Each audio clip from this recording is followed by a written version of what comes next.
সবাইকে স্বাগত দীপ্ত সংবাদের সাথে রয়েছে দোলা ডলরেস। শুরুতেই জানাবো সংবাদ শিরোনাম। বেগম রোকেয়া বিশ্ববিদ্যালয়ের ছাত্রদল ছাত্র শিবিরের কর্মসূচি ঘিরে উত্তেজনা, 144 ধারা জারি। ভরা মৌসুমেও ভোলাই মিলছে না কাঙ্ক্ষিত ইলিশ, ভারত থেকে কাঁচামরিচ আমদানি শুরু। চট্টগ্রামের দীর্ঘ সময় লাইনের থেকেও গ্যাস পাচ্ছেন না চালকরা, সমাধান কবে জানা নেই কারো।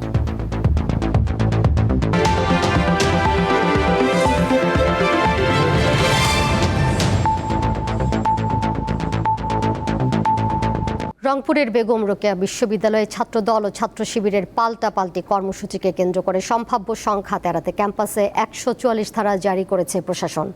মঙ্গলবার বেলা 11টায় প্রশাসন এই সিদ্ধান্ত নেয়। এর আগে ক্যাম্পাসের শান্তি শৃঙ্খলা বজায় রাখতে 144 ধারা জারি সহ প্রয়োজনীয় সহযোগিতা চেয়ে বিশ্ববিদ্যালয়ের প্রক্টর ডক্টর ফেরদৌস রহমান তাজহাট থানার ভারপ্রাপ্ত কর্মকর্তার কাছে লিখিত আবেদন করেন। আবেদনে বলা হয়, গত 3 আগস্ট বাংলাদেশ ইসলামী ছাত্র শিবির ও বাংলাদেশ জাতীয়তাবাদী ছাত্র দলের মধ্যে সংঘর্ষে 5 জন শিক্ষার্থী গুরুতর আহত সহ আরও অন্তত 20 জন আহত হন। তারা রংপুর মেডিকেল কলেজ হাসপাতালে চিকিৎসাধীন রয়েছেন। একই স্থানে মঙ্গলবার 2 সংগঠনের পৃথক বিক্ষোভ কর্মসূচি ঘোষণার কারণে আইনশৃঙ্খলা পরিস্থিতির অবনতির আশঙ্কায় 144 ধারা জারি করেছে।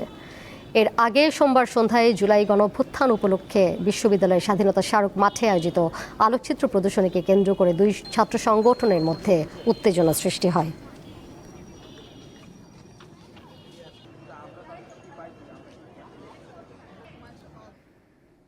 এ বিষয়ে আরও বিস্তারিত জানবো। রংপুর থেকে সরাসরি যুক্ত হয়েছেন সহকর্মী ফেরদৌস জয়। ফেরদৌস, 144 ধারা তো জারি রয়েছে, এই মুহূর্তে ক্যাম্পাসের সবশেষ পরিস্থিতি কি জানাবেন? বিশ্ববিদ্যালয় কর্তৃপক্ষ এবং প্রশাসন কি বলছে এই বিষয়ে? জি দোলা, যেমনটি বলছিলেন যে ছাত্র দল এবং ছাত্র শিবিরের কিন্তু একটি পাল্টাপাল্টি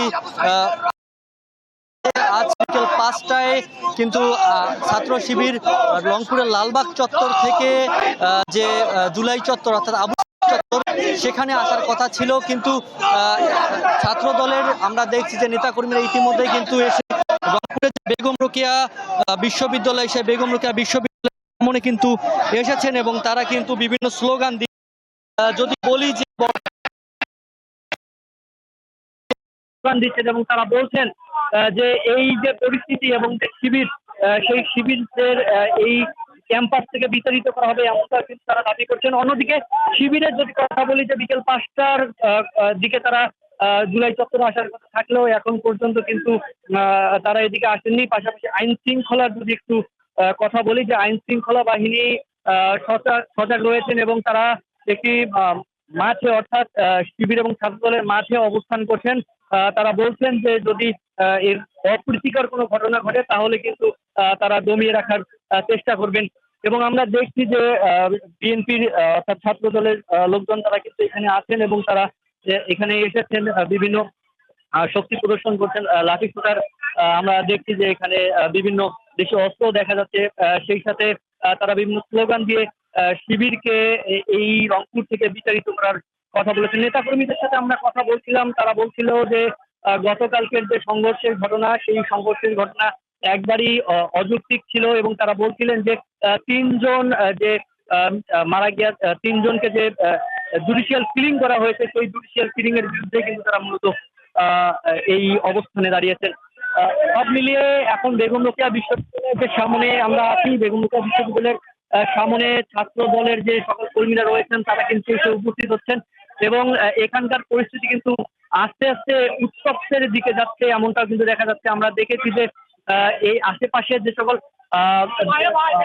স্থাপনা আছে সেগুলো কিন্তু অধিকাংশই বন্ধ এবং সেই সাথে যদি বলি যে বেগম রোকেয়ার যে প্রক্টর তিনি কিন্তু 144 ধারা জারির একটি আবেদন করেছিলেন এবং সেই আবেদনের প্রেক্ষিতে আইন শৃঙ্খলা বাহিনী যাচাই বাছাই করার কথা বলেছেন। এই ছিল আমার কাছে রংপুর বেগম রোকেয়া বিশ্ববিদ্যালয়ের সামনে থেকে সবশেষ। ফেরদৌস, আপনাকে ধন্যবাদ। সহকর্মী ফেরদৌস জয় সরাসরি যুক্ত ছিলেন আমাদের সাথে। পরের প্রসঙ্গে যাচ্ছি। ভরা মৌসুমেও ভোলাই মিলছে না কাঙ্ক্ষিত ইলিশ, এতে লোকসানে পড়ছেন জেলেরা। সংকটের প্রভাব পড়েছে মাছ ঘাট ও আড়তগুলোতেও।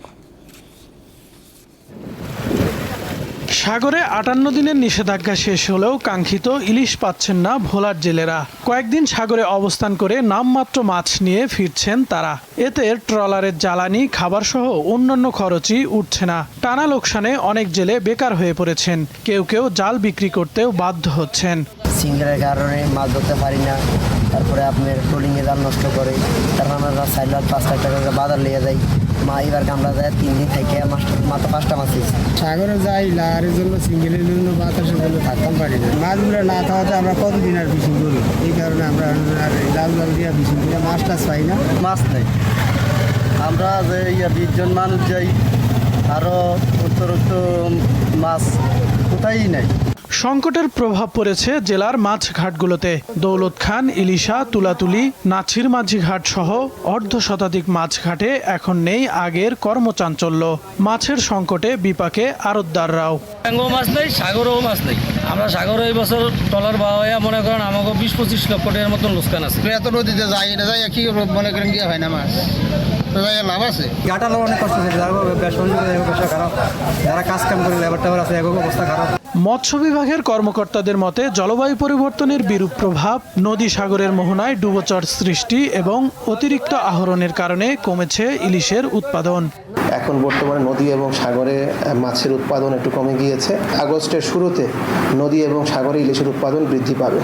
গত অর্থবছরে জেলায় ইলিশ উৎপাদন হয়েছে 1,81,342 মেট্রিক টন। চলতি অর্থবছরে লক্ষ্যমাত্রা ধরা হয়েছে 1,85,000 মেট্রিক টন। তবে মৌসুমের শুরুতেই আশানুরূপ ইলিশ না পাওয়ায় উদ্বিগ্ন সংশ্লিষ্টরা। দীপ্ত বার্তাকক্ষ। দেশের বাজারে কাঁচামরিচের দাম স্বাভাবিক রাখতে দিনাজপুরের হিলি স্থলবন্দর দিয়ে দ্বিতীয় দিনের মতো ভারত থেকে কাঁচামরিচ আমদানি অব্যাহত রয়েছে। মঙ্গলবার 3টি ট্রাকে প্রায় 18 মেট্রিক টন কাঁচামরিচ হিলি স্থলবন্দর দিয়ে দেশে আনা হয়েছে। বিকেল 3:30টার দিকে বিষয়টি নিশ্চিত করেন হিলি স্থলবন্দরের আমদানি রপ্তানিকারক গ্রুপের সভাপতি সাখাওয়াত হোসেন শিল্পী। তিনি জানান, ভারত থেকে কাঁচামরিচ নিয়ে আরও বেশ কয়েকটি ট্রাক দেশে প্রবেশের অপেক্ষায় ভারতের অভ্যন্তরে পাইপলাইনে রয়েছে। সন্ধ্যার মধ্যে আরও কয়েকটি ট্রাক হিলি স্থলবন্দরে পৌঁছানোর সম্ভাবনা রয়েছে। এর আগে সোমবার বিকেলে ভারত থেকে 4 ট্রাক মরিচ বোঝাই দেশে আসে।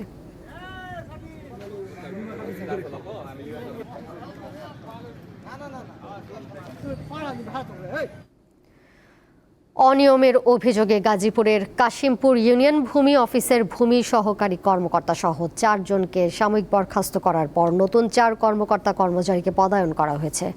নতুন পদায়ন পাওয়া 4 জন সকাল থেকে কাজে যোগ দিয়েছেন। মির্জাপুর ইউনিয়ন ভূমি অফিসের উপসহকারী কর্মকর্তা হাজের আক্তারকে ভারপ্রাপ্ত দায়িত্ব দেওয়া হয়েছে। এছাড়াও 3 জন অফিস সহায়ককে পদায়ন করা হয়। এর আগে গতকাল দায়িত্ব অবহেলা ও অনিয়মের অভিযোগে সহকারী ভূমি কর্মকর্তা সহ 4 জনকে সাময়িক বরখাস্ত করেন জেলা প্রশাসক।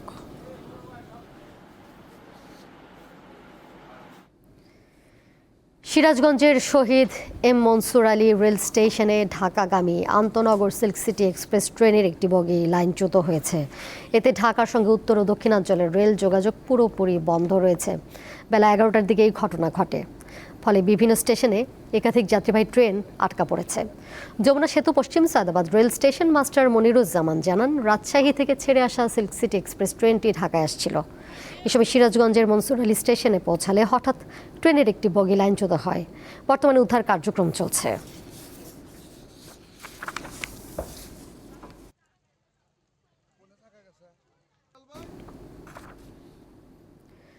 নারায়ণগঞ্জের ফতুল্লার স্ত্রী ফাতেমা আক্তার হত্যা মামলায় তার স্বামী মুক্তার আলীকে মৃত্যুদণ্ডের রায় দিয়েছে আদালত। দুপুরে অতিরিক্ত জেলা ও দায়রা জজ আদালতের বিচারক আসামির উপস্থিতিতে এই রায় ঘোষণা করেন। এছাড়া 20,000 টাকা জরিমানা করা হয়েছে আসামিকে। 2022 সালের 20 নভেম্বর ফতুল্লার কাশীপুর হাজিপাড়া এলাকায় স্ত্রীর পরকীয়া সন্দেহে স্বামী মুক্তার আলীর হাতে মৃত্যু হয় ফাতেমার। পরে নিহতের মা বাদী হয়ে ফতুল্লা থানায় হত্যা মামলা দায়ের করলে পুলিশ মুক্তারকে গ্রেপ্তার করে।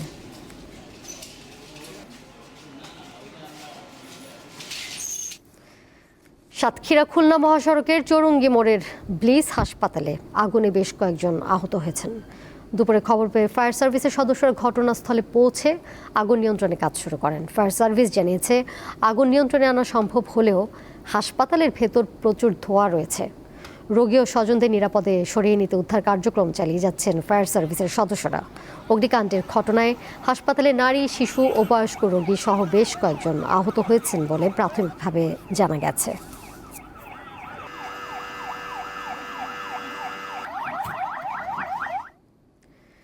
এবার কেওয়াই স্টিল চট্টগ্রাম সংবাদ।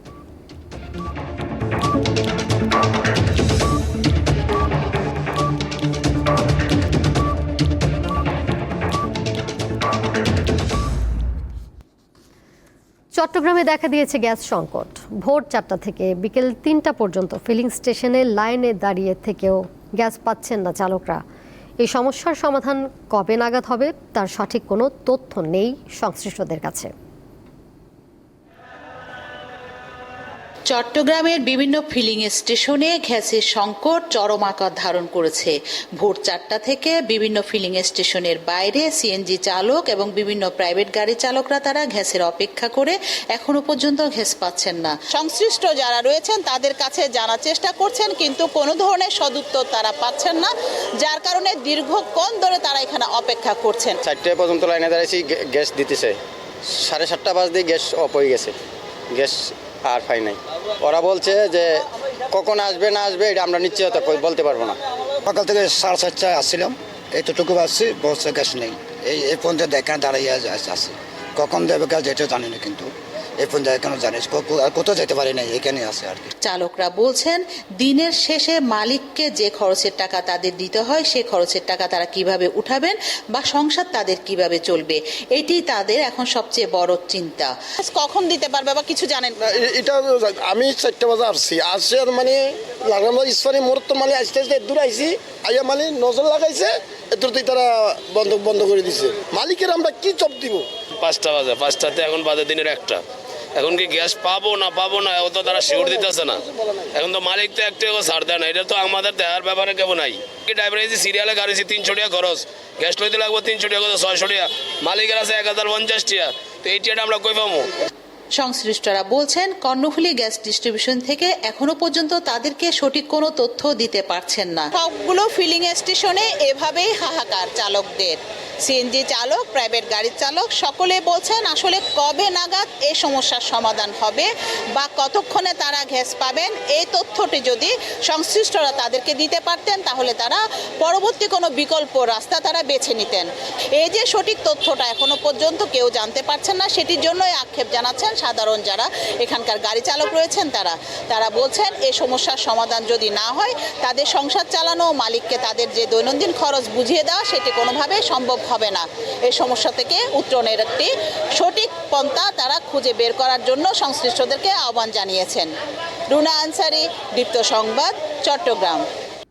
চট্টগ্রামের সাউদার্ন ইউনিভার্সিটি বাংলাদেশের উদ্যোগে শিক্ষক ও কর্মকর্তাদের অংশগ্রহণে সম্মিলনী ও সম্মাননা অনুষ্ঠান 2026 অনুষ্ঠিত হয়েছে। দুপুরে নগরীর বাইজিদ আরিফিন নগর এলাকার নিজস্ব ক্যাম্পাস মিলনায়তনে এই অনুষ্ঠানের আয়োজন করা হয়। বিশ্ববিদ্যালয়ের ভারপ্রাপ্ত উপাচার্য ডক্টর শরীফ আশরাফুজ্জামানের সভাপতিত্বে অনুষ্ঠানের প্রধান অতিথি ছিলেন সাউদার্ন ইউনিভার্সিটির ট্রাস্টি বোর্ডের চেয়ারম্যান খলিলুর রহমান। এতে শিক্ষা, ব্যাংকিং ও সমাজসেবায় বিশেষ অবদানের স্বীকৃতি হিসেবে 3 বিশিষ্ট ব্যক্তিত্বকে সম্মাননা প্রদান করা হয়। সম্মাননাপ্রাপ্তরা হলেন সাউদার্ন ইউনিভার্সিটি ট্রাস্টি বোর্ডের চেয়ারম্যান আলহাজ খলিলুর রহমান, ভাইস চেয়ারম্যান মোহাম্মদ লিয়াকত আলী চৌধুরী এবং ট্রাস্টি বোর্ডের সদস্য আব্দুস সালাম। এ সময় বিশ্ববিদ্যালয়ের শিক্ষক ও বিভিন্ন স্তরের কর্মকর্তারা উপস্থিত ছিলেন। আমার কাজ হবে মানুষকে ভালোবাসা, মানুষের সহযোগিতা করা, মানুষের সুখে দুঃখে থাকা, এটাই আমার আর কিছু বলার। জুলাই জাতীয় সনদ পূর্ণাঙ্গ বাস্তবায়নের অঙ্গীকার পুনর্ব্যক্ত করেছে সরকার। দুপুরে জাতীয় সংসদে সংবিধান সংশোধন সংক্রান্ত বিশেষ কমিটির প্রথম বৈঠকে অংশ নিয়ে কমিটির সভাপতি সালাউদ্দিন আহমদ জানান, শহীদদের আকাঙ্ক্ষা অনুযায়ী সংবিধান সংশোধন করা হবে। গ্রহণযোগ্য সংশোধনী আনতে গণ অভ্যুত্থানে অংশ নেওয়া ছাত্র, শিক্ষক, পেশাজীবী, আইনজীবী, রাজনীতিবিদ সহ বিভিন্ন শ্রেণী পেশার মানুষের সাথে আলোচনা করবে এই কমিটি। আলোচনায় কারা অংশ নেবেন তা পরে জানিয়ে দেওয়া হবে বলেও জানান তিনি। স্বরাষ্ট্রমন্ত্রী বলেন, বিরোধী দল কমিটিতে নাম না দিলেও তাদের পরামর্শ ও মতামত নেওয়া হবে। আজকে প্রথম মিটিং হিসেবে আমরা ডিসাইড করব আমরা কাদের সাথে আলোচনা করব। আমরা জুলাই জাতীয় সনদ পূর্ণাঙ্গভাবে বাস্তবায়ন করতে চাই, এবং জুলাই জাতীয় সনদের বাইরেও যে সমস্ত মতামত আসবে সমাজের বিভিন্ন সেকশন থেকে, আইনজীবী, সংবিধান বিশেষজ্ঞ, শিক্ষক সমাজ এবং সাংবাদিক বন্ধুগণ এবং সমাজের আরও অন্যান্য ক্লাস যারা জুলাই গণ অভ্যুত্থানে অংশগ্রহণ করেছেন সেই সমস্ত ছাত্র নেতৃবৃন্দ। জুলাইকে ভুলিয়ে দেওয়ার চেষ্টা চলছে বলে অভিযোগ করেছেন জামায়াতে ইসলামীর আমির ও বিরোধী দলীয় নেতা ডক্টর শফিকুর রহমান। রাজধানীর সিরডাপ মিলনায়তনে আজাদী সংগ্রামের পটভূমিতে জুলাই বিপ্লব 2024 শীর্ষক বইয়ের মোড়ক উন্মোচন অনুষ্ঠানে এমন অভিযোগ করেন তিনি। জামায়াতের আমির আরও বলেন, আধিপত্যবাদের কাছে কখনো মাথা নত করতে রাজি নয় জামায়াত। সরকারকে জুলাই যোদ্ধাদের গায়ে হাত না দেওয়ার আহ্বান জানিয়ে বলেন, তাদের গায়ে হাত দেওয়া হবে বিশ্বাসঘাতকতা। এছাড়া গণভোটের রায় মেনে নেওয়ার আহ্বানও জানান তিনি।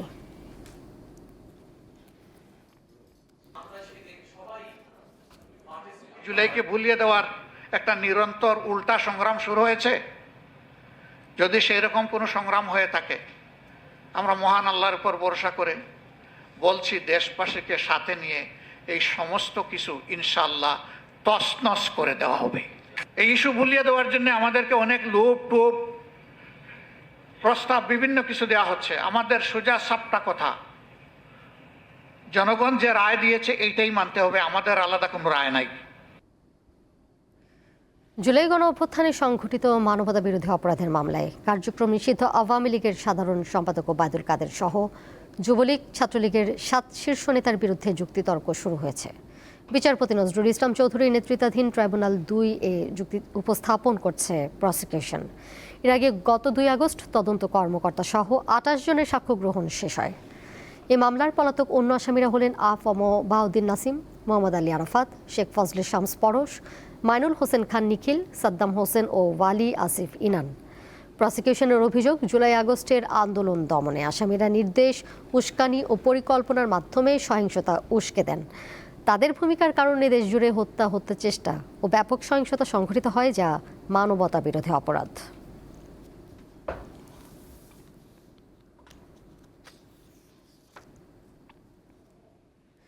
আন্তর্জাতিক প্রসঙ্গ। যুক্তরাষ্ট্রের সঙ্গে চুক্তি করার জন্য এই আলোচনায় ইরানের শেষ সুযোগ বলে হুঁশিয়ারি দিয়েছেন মার্কিন প্রেসিডেন্ট ডোনাল্ড ট্রাম্প। ইরান আলোচনার বিষয়টি অস্বীকার করায় এই হুঁশিয়ারি দিলেন তিনি। মঙ্গলবার নিজস্ব সামাজিক যোগাযোগ মাধ্যম ট্রুথ সোশ্যালে এক পোস্টে ইরানের দ্বিমুখী আচরণের কঠোর সমালোচনা করে তাদের সামনে চুক্তি অথবা পূর্ণ আত্মসমর্পণের যে কোনো একটি বেছে নেওয়ার হুঁশিয়ারি দেন ট্রাম্প। পোস্টে তিনি লেখেন, ইরান স্বীকার করুক বা নাই করুক, বাস্তবে তারা এমন একটি সমস্যার সমাধান নিয়ে আলোচনা করছেন যা তারা কয়েক দশক ধরে তৈরি করেছে। এদিকে ইউক্রেন সরকার আনুষ্ঠানিকভাবে ক্ষমা চাওয়ায় দেশটিতে সামরিক হামলা চালানোর পরিকল্পনা বাতিল করেছে ইরান। গত মাসে কাস্পিয়ান সাগরে একটি ইরানি জাহাজে ইউক্রেনের হামলায় এক কর্মী নিহতের পর 2 দেশের মধ্যে চরম উত্তেজনা সৃষ্টি হয়। খেলার খবর। 2026 বিশ্বকাপে দুর্দান্ত পারফরমেন্সে বিশ্বজুড়ে আলোচনায় আসেন কেপ ভার্দের অভিজ্ঞ গোলরক্ষক ভজিনিয়া। এবার নতুন অধ্যায় শুরু করতে চিলিতে পৌঁছেছেন তিনি। ঐতিহ্যবাহী ক্লাব কলো কলোতে যোগ দিতে সান্তিয়াগোয় পা রাখতেই 40 বছর বয়সী এই গোলরক্ষককে ঘিরে তৈরি হয়েছে উৎসবের আমেজ। বিমানবন্দরে ভজিনিয়াকে স্বাগত জানাতে জড়ো হন হাজারো সমর্থক। ব্যানার, পতাকা, ড্রাম আর স্লোগানে মুখর হয়ে ওঠে বিমানবন্দর এলাকা। গত 24 জুলাই কলো কলোতে ভজিনিয়াকে দলে ফেরানোর ঘোষণা দেয়।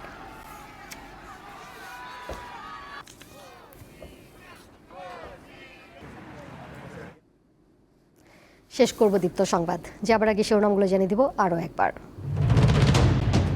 বেগম রোকেয়া বিশ্ববিদ্যালয়ে ছাত্রদল ছাত্র শিবিরের কর্মসূচি ঘিরে উত্তেজনা, 144 ধারা জারি। ভরা মৌসুমেও ভোলায় মিলছে না কাঙ্ক্ষিত ইলিশ, ভারত থেকে কাঁচামরিচ আমদানি শুরু। চট্টগ্রামে দীর্ঘ সময় লাইনে থেকেও গ্যাস পাচ্ছেন না চালকরা, সমাধান কবে জানা নেই কারো।